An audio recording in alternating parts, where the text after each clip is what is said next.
King Solomon reigned after the death of King David. Following King David's death, the people of Israel began sacrificing on the high places, a pagan practice learned from their Canaanite neighbors that violated Mosaic law. Despite his pagan practices, Solomon loved the Lord by walking in his father David's footsteps. It was at Gibeon, which was the most famous high place, that Solomon famously asked the Lord for wisdom. God began the proceedings by appearing to Solomon and making an incredible offer. "What should I give you?" Solomon's response demonstrated that, in some ways, he was wise beyond his years. When he became king, he was about 20 years old. The young man was aware of his shortcomings. He had no prior leadership experience, but he had been appointed ruler of a large number of people. What he required was a receptive heart in order to judge and lead them correctly. Realizing your desperate need for God is the first step toward becoming a kingdom man. God was so pleased that Solomon requested wisdom rather than long life or riches that he granted the request, and then added what Solomon did not request: riches, honor, and a long life. However, in order for these promised blessings to become a reality, Solomon would have to walk in the ways of the Lord and follow his statutes and commands. God's promises were certain, but they could only be obtained through obedience. Solomon's reaction to the encounter was worship and feasting. Solomon became what we would call a Renaissance man as a result of God's blessing. There was no subject in which he did not possess unrivaled wisdom. He was a proverbial author, a song composer, and even a botanist and zoologist.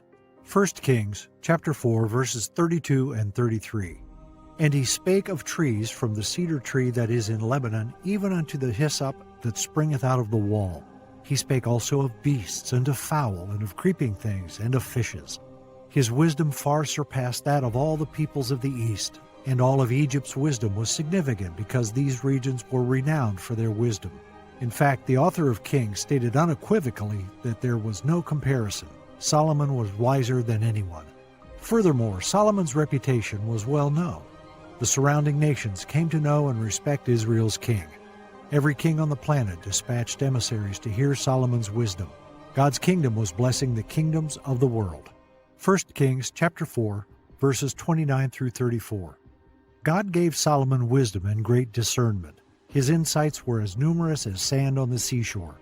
Solomon was wiser than any of the eastern leaders and wiser than anyone in Egypt. He was wiser than anyone of his day, wiser than Ethan the Ezrahite, Heman, and wiser than Mahl's sons Calcol and Darda. His reputation was known throughout the surrounding nations. Solomon wrote 3,000 proverbs and 1,005 songs. He described trees, everything from cedars that grow in Lebanon to hyssop that grows on a garden wall. He described animals, birds, reptiles, and fish. People came from everywhere to hear Solomon's advice. Every king on the earth heard of his wisdom. It was typical of kings to send emissaries to Solomon. However, this queen came herself to confirm the words that she had heard. We previously learned that Solomon's fame had spread widely. The story of the Queen of Sheba exemplifies this point. It also demonstrates that God was blessing the world's peoples through his people, just as he had promised Abraham. Genesis chapter 12, verse 3. "And I will bless them that bless thee, and curse him that curseth thee, and in thee shall all families of the earth be blessed." The Queen of Sheba paid a visit to Solomon's court. She was from an Arabian kingdom in what is now Yemen.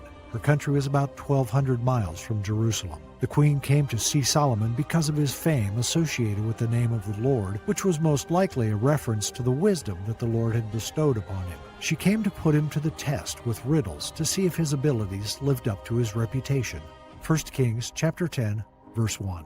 When the Queen of Sheba heard about the fame of Solomon and his relationship to the Lord, she came to test Solomon with hard questions. She wasn't exactly a pauper herself, bringing a large entourage of expensive and exotic gifts with her. 1 Kings chapter 10, verse 2. Arriving in Jerusalem with a very great caravan, with camels carrying spices, large quantities of gold and precious stones, she came to Solomon and talked with him about all that she had on her mind. But Solomon's wisdom and wealth were far beyond her comprehension. It took her breath away by the time she had heard his explanations and seen his glorious kingdom. 1 Kings chapter 10, verses 3 through 5. Solomon answered all her questions. Nothing was too hard for the king to explain to her. When the Queen of Sheba saw all the wisdom of Solomon and the palace he had built, the food on his table, the seating of his officials, the attending servants in their robes, his cupbearers, and the burnt offerings he made at the temple of the Lord, she was overwhelmed. The visiting queen admitted she had not believed the reports about Solomon that she had heard, but she'd seen for herself that he was the real deal. She then thanked the Lord for putting Solomon on the throne for the sake of Israel. 1 Kings chapter 10, verses 6 through 8. She said to the king, "The report I heard in my own country about your achievements and your wisdom is true, but I did not believe these things until I came and saw with my own eyes. Indeed, not even half was told me. In wisdom and wealth you have far exceeded the report I heard. How happy your people must be. How happy your officials who continually stand before you and hear your wisdom." She also lavished Solomon with gifts, and he appears to have reciprocated. 1 Kings chapter 10, verses 9 through 13. Praise be to the Lord your God, who has delighted in you and placed you on the throne of Israel. Because of the Lord's eternal love for Israel, he has made you king to maintain justice and righteousness.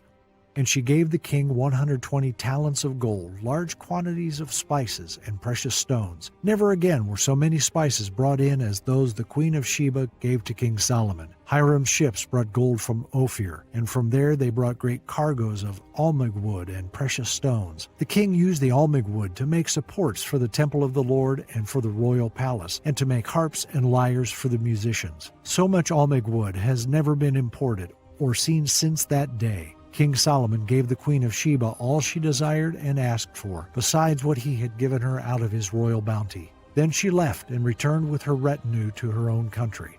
An interesting insight into the Queen of Sheba is that she did not take people at face value, whether that be on the basis of their self-reports or the reputation they had garnered from other people. In other words, she wanted to see the results for herself. Another interesting thing the Queen of Sheba demonstrated was that she did not share any of her gifts with Solomon or attempt to strike a closer relationship with him until she was satisfied that he deserved them. Later, Jesus mentioned the Queen of Sheba, also called the Queen of the South, in his condemnation of the scribes and Pharisees. Matthew chapter 12, verse 42. "The Queen of the South will rise at the judgment with this generation and condemn it. For she came from the ends of the earth to listen to Solomon's wisdom, and now something greater than Solomon is here." She was willing to travel hundreds of miles to hear Solomon's wisdom. But while the Son of God far exceeded Solomon in wisdom and glory, the Jewish religious leaders only scoffed at him. According to Jesus, at the final judgment, the Queen of Sheba will point her finger at them in condemnation. They will have no excuse for having rejected the Messiah.